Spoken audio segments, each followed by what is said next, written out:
Hello दोस्तों, welcome to sleepy classes. तो आज के प्रीमिक्स में हम 5 क्वेश्चन सॉल्व करेंगे, इकोनॉमी के क्वेश्चन सॉल्व करेंगे एंड थोड़ा 1-2 महीने जो आपके पुराने करंट अफेयर्स हैं उन पर बेस्ड है, ताकि थोड़ी सी रिवीजन भी हो जाए। यदि आपने इन चीज़ों के बारे में नहीं पढ़ा है तो एक तरीके से वैल्यू एडिशन यहाँ पर हो जाए। चलिए शुरुआत करते हैं पहले क्वेश्चन के साथ, बट उससे पहले एक इंपॉर्टेंट पीस ऑफ इंफॉर्मेशन कि 10% तक का एक स्पेशल डिस्काउंट यहाँ पर रखा गया है, सभी कोर्सेज पर ये वैलिड है। तो डेफिनेटली जाके इस अपॉर्चुनिटी को अवेल कीजिए, चेकआउट कीजिए हमारे कोर्सेज को एंड अपनी यूपीएससी की प्रिपरेशन को और बेहतर बनाइए। नवंबर NOV10 ये कोड आपको वहां पर यूज करना है। 10% तक का आपको डिस्काउंट सभी कोर्सेज पर यहां पर मिलेगा। चलिए शुरुआत करते हैं आज के पहले क्वेश्चन के साथ। एनबीएफसी का जो रेगुलेटरी फ्रेमवर्क है उससे रिलेटेड यहां पर 3 स्टेटमेंट्स दी गई हैं। अब पूछा यह जा रहा है कि इनमें से कितनी स्टेटमेंट्स यहां पर करेक्ट हैं। अब इंपॉर्टेंट रहता है इस तरीके के फॉर्मेट वाले क्वेश्चंस भी सॉल्व करना, जो कि डायरेक्टली आपकी नॉलेज वहां पर टेस्ट कर रहे हैं। थोड़ी टिप्स और ट्रिक्स इन पर्टिकुलर क्वेश्चंस में कम लगती हैं। तो आइए देखते हैं क्या 3 स्टेटमेंट्स यहां पर लिखी गई हैं। पहली स्टेटमेंट में कह रहे हैं कि 4 लेयर्ड रेगुलेटरी स्ट्रक्चर है एनबीएफसीज के लिए। सेकंड कह रहे हैं जो बेस लेयर है आइडियली खाली रहेगी। अपर लेयर के लिए कह रहे हैं इनमें वो एनबीएफसीज आएंगे जो कि आरबीआई द्वारा यहां पर आइडेंटिफाई किए गए हैं फॉर हाइटेंड रेगुलेटरी रिक्वायरमेंट्स, और कुछ स्पेसिफिक पैरामीटर्स द्वारा ये डिसाइड की जाएंगी। तो ये 3 स्टेटमेंट्स यहां पर दी गई हैं। थोड़ा सोचिए और करेक्ट आंसर यहां पर मार्क कीजिए कि कितनी स्टेटमेंट्स यहां पर करेक्ट हैं with respect to scale based regulations जो कि एनबीएफसीज के लिए 2021 में लाई गई थी। तो बेसिकली पहली स्टेटमेंट तो बिल्कुल करेक्ट है कि जी हां 4 लेयर्ड रेगुलेटरी स्ट्रक्चर है जो कि एनबीएफसीज के लिए यहां पर तैयार किया गया था। तैयार करने की बात क्यों आई थी, क्यों इसके ऊपर इतनी ज्यादा इंपॉर्टेंस दी गई थी? क्योंकि एनबीएफसीज हमारे बैंकिंग सिस्टम या पूरे फाइनेंशियल सिस्टम का बहुत ही एक खास हिस्सा बनता जा रहा है। एंड जब IL&FS की हमने इंसॉल्वेंसी की बात वहां पर देखी कि भैया बैंकरप्सी उन्होंने डिक्लेयर कर दी, थोड़ा सा हमारा फाइनेंशियल सिस्टम को धक्का भी लगा था। तो उन इंस्टेंसेस को दोबारा रिपीट ना हो तो आरबीआई ने यहां पर इस प्रकार का रेगुलेटरी स्ट्रक्चर इनका तैयार किया जो कि 4 लेयर्ड है। बट जो सेकंड स्टेटमेंट यहां पर कह रही है कि बेस लेयर आइडियली खाली रहेगी, जी नहीं, बेस लेयर नहीं, जो सबसे टॉप लेयर रहेगी वो खाली रखी जाएगी। जी हां, अगर कल को लगता है कि जी हां एनबीएफसी का जो पूरा सिस्टम है कुछ दिक्कत इसमें आ रही है, तो जी हां टॉप लेयर जो सबसे ज्यादा एक तरीके से रेगुलेटरी रिक्वायरमेंट जहां पर रहेंगी उस पर्टिकुलर लेयर में फिर वो आपकी एनबीएफसीज ऐड की जाएंगी। जी नहीं, इनके ऊपर एक्सेसिव मॉनिटरिंग की आवश्यकता है, कुछ गड़बड़ वाला माहौल यहां पर चल रहा है।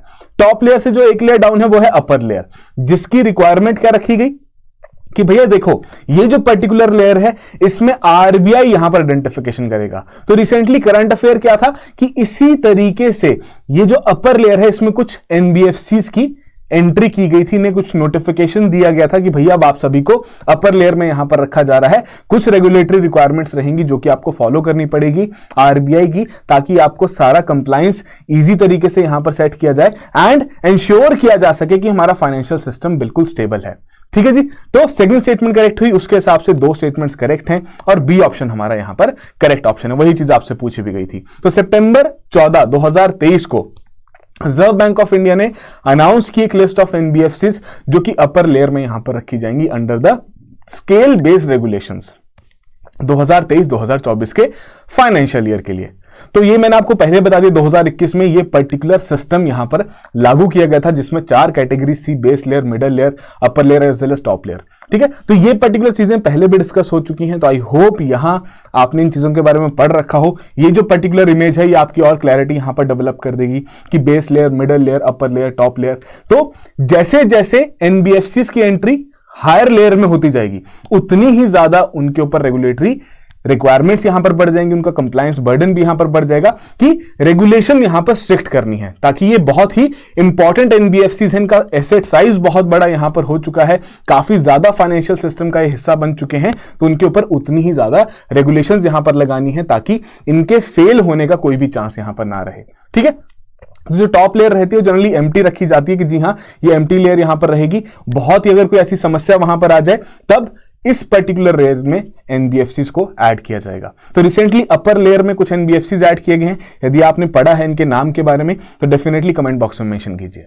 चलिए अगले क्वेश्चन की ओर बढ़ते हैं। अब ये एक पर्टिकुलर टॉपिक है जो कि रिसेंटली करंट अफेयर्स में भी रहा था, G20 से रिलेटेड इंपॉर्टेंट एक इनिशिएटिव भी यहां पर रखा गया था G20, जो कि इंडिया के लिए इस साल बहुत इंपॉर्टेंट एक इवेंट था। India middle east Europe economic order, IMEC या फिर IMEEC भी यहां पर इसे कहा जाता है। अच्छा, अब इस पर्टिकुलर कॉरिडोर का अगर मैं कहूं कि भैया अभी करंटली रेलेवेंस क्या है, हालांकि जो इजराइल में कॉन्फ्लिक्ट चल रहा है तो उसकी वजह से काफी हद तक ये जो पर्टिकुलर कॉरिडोर है इससे रिलेटेड काफी सारे आर्टिकल्स वहां पर आ रहे हैं कि क्या ये अब कॉरिडोर इंप्लीमेंट हो पाएगा, क्या ये जो एक नया विजन यहां पर रखा गया था G20 समिट के दौरान, क्या इसे अचीव कर पाएंगे या नहीं कर पाएंगे। तो डेफिनेटली उन आर्टिकल्स को पढ़िए अपनी मेन आंसर राइटिंग की और बेहतर प्रिपरेशन के लिए। बट फिलहाल के लिए बहुत एक सिंपल फैक्ट बेस्ड क्वेश्चन यहां पर रखा गया है कि नीचे दिए गए 4 देशों में से कौन कौन से पार्टिसिपेटिंग नेशंस हैं इस पर्टिकुलर कॉरिडोर के लिए जिन्होंने अपनी हामी भरी थी G20 समिट के दौरान। UAE, Germany, US, Israel. थोड़ा सोचिए, करेक्ट ऑप्शन यहां पर मार्क कीजिए। तो देखिए, इजराइल का इस पर्टिकुलर कॉरिडोर में अभी तक कोई भी पार्टिसिपेशन नहीं आया, ना ही कोई मंजूरी यहां पर आई है। बट हालांकि इजराइल बहुत इंपॉर्टेंट है इस पर्टिकुलर कॉरिडोर के लिए, कैसे अभी हम यहां पर देखेंगे। तो उस हिसाब से पहली 3 ऑप्शंस करेक्ट हैं, UAE, Germany as well as US, तीनों ने ही यहां पर मेमोरेंडम ऑफ अंडरस्टैंडिंग यहां पर साइन किया।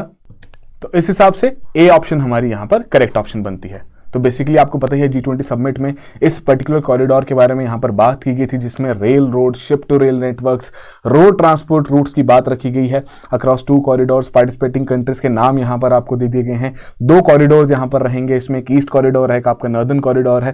ठीक है, अब इसमें खास बात क्या है कि चलो ठीक है, थोड़ा ट्रेड वगैरह के लिए तो इंपॉर्टेंट है, बट साथ के साथ ये जो पर्टिकुलर कॉरिडोर है इसमें कुछ और चीजें भी ऐड की गई हैं। इलेक्ट्रिसिटी केबल, जो एक 1 नेशन 1 ग्रिड का जो हमारा टारगेट है, उसको भी थोड़ा बहुत हम अचीव करने की कोशिश यहां पर करेंगे इस पर्टिकुलर कॉरिडोर से। Apart from that, clean hydrogen pipeline के बारे में यहां पर बात की गई, जो कि अगेन बहुत ही एक इनोवेटिव और एक सनराइज कॉन्सेप्ट है, जिसके ऊपर इंडिया भी यहां पर काम कर रहा है, बाकी नेशंस भी यहां पर काम कर रहे हैं। हाई स्पीड डेटा केबल को यहां पर लिंक करने की बात की गई है, ताकि अगेन इंपॉर्टेंट है जितने भी हमारे डिजिटल इकोसिस्टम्स हैं अक्रॉस द ग्लोब, उन्हें यहां पर लिंक किया जा सके। तो ये इंपॉर्टेंट इंफॉर्मेशन है जो कि आपको इस कॉरिडोर से रिलेटेड यहां पर ध्यान में रखनी है। अब करते हैं बात इस इमेज के माध्यम से कि भैया ये इंपॉर्टेंट क्यों है। तो आप देखिए, ये जो पर्टिकुलर कॉरिडोर एक तरीके से यूरोप को इंडिया से लिंक करने की कोशिश की जा रही है। अब वहीं चाइना ने भी अपने इस प्रकार के कॉरिडोर्स, इस प्रकार के रोड इनिशिएटिव्स वहां पर रन कर रहे हैं, तो थोड़ा उन्हें काउंटर करने के लिए आप कह सकते हैं कि ये पर्टिकुलर कॉरिडोर इंडिया के लिए इंपॉर्टेंट है। अब इजराइल की इंपॉर्टेंस आप यहां पर देख सकते हैं कि जी हाँ, डेफिनेटली ये कॉरिडोर इजराइल के लिए भी इंपॉर्टेंट यहां पर रहेगा। बट सिंस जिस प्रकार का ऑनगोइंग कॉन्फ्लिक्ट चल रहा है, तो बहुत सारे आर्टिकल्स यहां पर आ रहे हैं कि क्या ये कॉरिडोर अब फाइनल रिजल्ट देख पाएगा या क्या ये कॉरिडोर एक्चुअली में इंप्लीमेंट हो पाएगा। वो तो समय बताएगा कि कब ये कॉन्फ्लिक्ट रुकेगा और कब इस प्रकार के इकोनॉमिक कॉरिडोर्स वहां पर शुरू किए जाएंगे। चलिए, तो आई होप ये पर्टिकुलर चीज यहां पर क्लियर होगी हो। आगे बढ़ते हैं थर्ड क्वेश्चन की ओर। Capital framework, Basel 3 capital framework for all India financial institutions. इनमें 3 स्टेटमेंट्स में से बताना है क्या कोई ऐसी स्टेटमेंट है जो कि इनकरेक्ट है। अब ध्यान रखना है इसी टर्म्स का कि करेक्ट पूछा है कि इनकरेक्ट पूछा है, जरूर ध्यान रखिएगा। ठीक है, तो 3 स्टेटमेंट्स दी गई हैं, लगता है कोई इनकरेक्ट नहीं है तो डी ऑप्शन यहां पर मार्क कर सकते हैं। तो पहले में कह रहे हैं कि definitely it will lead to these financial institutions की फोकस करें on effective as well as efficient capital planning as well as long term capital maintenance. Second में डायरेक्टली फैक्ट बेस्ड यहां पर बात रख दी गई कि मिनिमम टोटल कैपिटल की रिक्वायरमेंट 9% की यहां पर रख दी गई है कि मेंटेन करना है बाय अप्रैल 2024। बट वहीं थर्ड स्टेटमेंट कह रही है कि जो एनएचबी है, नेशनल हाउसिंग बैंक है, उसे इस फ्रेमवर्क से एग्जेम्प्ट कर दिया गया है। तो 3 स्टेटमेंट्स हैं, थोड़ा सोचिए, करेक्ट ऑप्शन यहां पर मार्क कीजिए। तो basically all India financial institutions, 5 institutions हैं, आपको पता होने जरूरी है कौन कौन से हैं, अभी आपको नाम भी दिख जाएंगे। बट इन पर्टिकुलर इंस्टीट्यूशंस के ऊपर कैपिटल रिक्वायरमेंट लगाने की क्या आवश्यकता थी कि डेफिनेटली ये अब हमारे बैंकिंग सिस्टम या ओवरऑल फाइनेंशियल सिस्टम में बहुत इंपॉर्टेंट रोल यहां पर प्ले कर रहे हैं क्रेडिट ग्रोथ में। तो डेफिनेटली जब इनके रिस्क वेटेड एसेट्स यहां पर बढ़ेंगे तो कैपिटल रिक्वायरमेंट तो इनके ऊपर लगानी ही पड़ेगी, ताकि ये सही तरीके से स्टेबल रहे, इनके कैपिटल सही तरीके से वहां पर मेंटेन रहे, ताकि कल को अगर कोई भी फेलियर हो तो इनके पास एनफ कैपिटल रहे उस फेलियर को या उस प्रकार के लॉस को अब्सॉर्ब करने के लिए। तो उस हिसाब से पहली स्टेटमेंट तो करेक्ट होगी। सेकंड बिल्कुल फैक्चुअली करेक्ट है कि 9% तक की मिनिमम टोटल कैपिटल की रिक्वायरमेंट यहां पर लगाई गई है कि मेंटेन करना है बाय अप्रैल 2024। बट वहीं नेशनल हाउसिंग बैंक को यहां पर एग्जेम्पशन नहीं दी गई है इस फ्रेमवर्क से। जी हां, उनके लिए यह रखी गई थी बात कि भैया आप अपना जो फाइनेंशियल ईयर जो आपका अकाउंटिंग ईयर रहता है जून से जुलाई तक का, उस हिसाब से आप यहां पर इंप्लीमेंट कर लीजिएगा। तो इसकी रिक्वायरमेंट जो है एनएचबी के लिए वो अप्रैल में ना होते हुए जुलाई में वहां पर रखी गई है। तो एग्जाम्पशन नहीं है, तो ये स्टेटमेंट यहां पर इनकरेक्ट होगी और सी ऑप्शन हमारा करेक्ट आंसर हो गया। तो कितने ऑल इंडिया फाइनेंशियल इंस्टीट्यूशंस हैं भैया? 5 हैं। नाबार्ड, एग्जिम बैंक, NABFID, आपका जो NHB है वो भी यहां पर रखा गया है, and apart from that SIDBI, जो कि अगेन MSMEs के लिए बहुत इंपॉर्टेंट है। तो भैया ये चीज मैंने आपको बता दी कि कैपिटल फ्रेमवर्क की रिक्वायरमेंट Basel III नॉर्म्स के हिसाब से यहां पर रख दी गई है।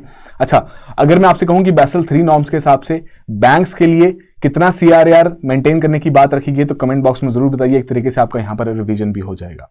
ठीक है, तो ये सिंपल सी बात यहां पर रखी गई कि कहीं ना कहीं ये देखा गया कि जितने भी फाइनेंशियल इंस्टीट्यूशंस हैं, की इंस्टीट्यूशंस हैं, प्रमोट कर रही है flow of credit to economic sectors, and definitely इनका स्टेबल होना भी बहुत ज्यादा जरूरी है। तो उससे रिलेटेड आपको फैक्ट्स यहां पर दे दिए गए हैं, प्लीज एक बार इसे देख लीजिएगा। Again apart from that NHB के लिए इंप्लीमेंटेशन डेट जुलाई 2024 की रखी गई, क्यों? क्योंकि उनका accounting year July to June यहां पर रहता है। ठीक है, जो कि हमने पहले भी डिस्कस कर लिया। चलिए आगे बढ़ते हैं फोर्थ क्वेश्चन की ओर। थोड़ा करंट अफेयर बेस्ड हो सकता है, आपने इसके बारे में ना सुना है तो फिर तो बहुत ही अच्छी बात है। प्रोजेक्ट मैरियाना कि ये रिसेंटली न्यूज में सुना गया था, किस चीज से रिलेटेड है? 4 ऑप्शन यहां पर दी गई हैं, थोड़ा सोच समझ के कीजिएगा। बिल्कुल थोड़ा नॉलेज बेस्ड क्वेश्चन, तो डेफिनेटली थोड़ा एफर्ट भी यहां पर लगेगा।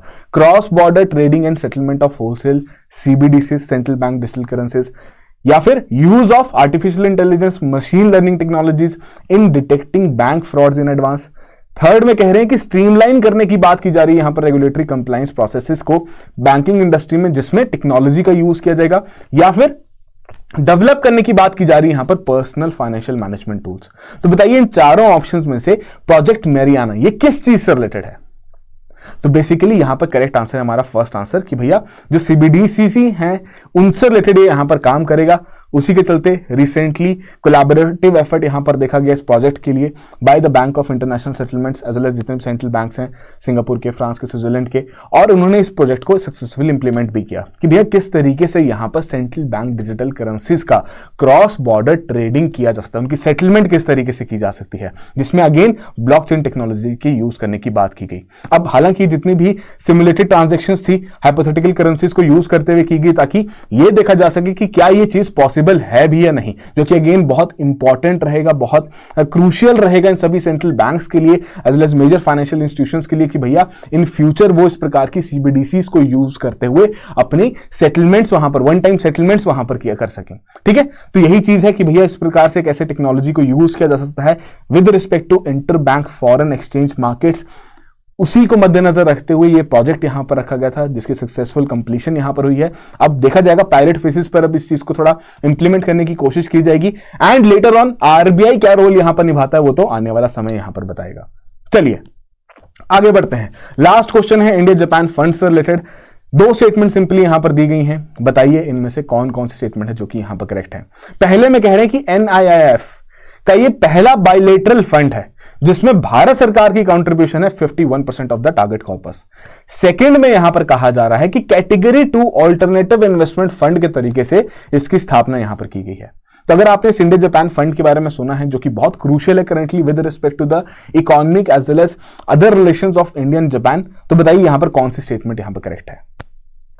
तो डेफिनेटली NIIF का पहला बायलेटरल फंड है, इस तरीके से 2 देशों के बीच में कोलैबोरेशन यहां पर हुई है, जिसे NIIF यहां पर मैनेज कर रहा है।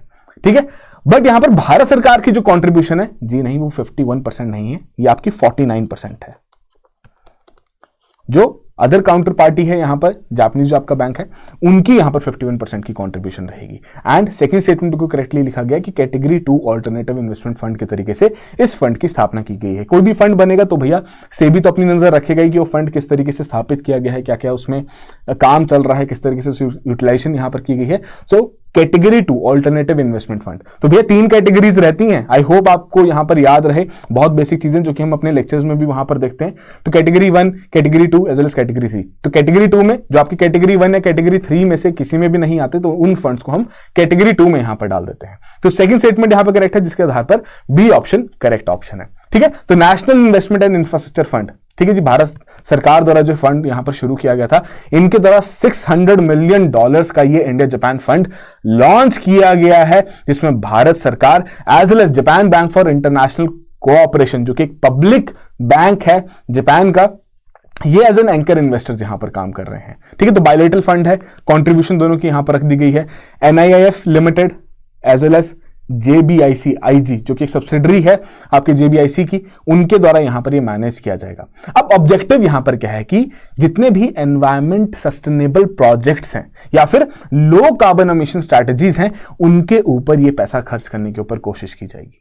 ठीक है, ताकि उस प्रकार से sustainability as well as development को टारगेट करते हुए आने वाले एफर्ट्स यहां पर रखे जाएं। अपार्ट फ्रॉम दैट, अगर ऐसी कोई इंडस्ट्रीज हैं ऐसी जो कि हाई कार्बन एमिटिंग इंडस्ट्रीज है, हाई जिनका ग्रीन हाउस गैस एमिशंस हैं, तो उस केस में यदि वो चाहते हैं कि भैया हम ट्रांजिशन करना चाहते हैं towards a very sustainable form of production, तो ये फंड उन पर्टिकुलर लोगों की भी, उन पर्टिकुलर प्रोजेक्ट्स की भी यहां पर सहायता करेगा जो चाहता है इस प्रकार का ट्रांजिशन करना, बट कैपिटल की अवेलेबिलिटी थोड़ी लिमिटेड है, तो उनकी भी यहां पर पूरी सहायता की जाएगी। ठीक है, तो ये इंपॉर्टेंट डिटेल्स हैं आपके इस पर्टिकुलर फंड से रिलेटेड।